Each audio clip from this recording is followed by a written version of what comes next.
Kita batang Yesus Lafta wanatra Narakatamsan Arinjuni sukacatangi Ilansya Kaitani Nifana Nanyamans Lidingatakani Burumala Nagel Pamunini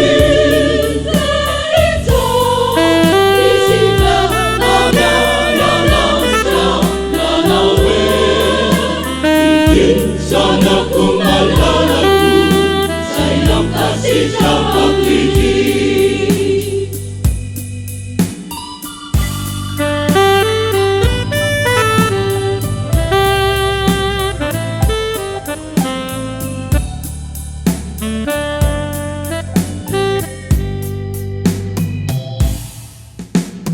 Kita batang Yesus Kanya lafta wanatra Narakatamsan Arinjuni sukacatangi Ilansya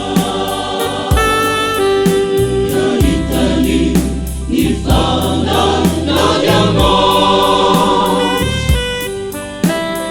Idinatakan Burumala Nagel Pamunini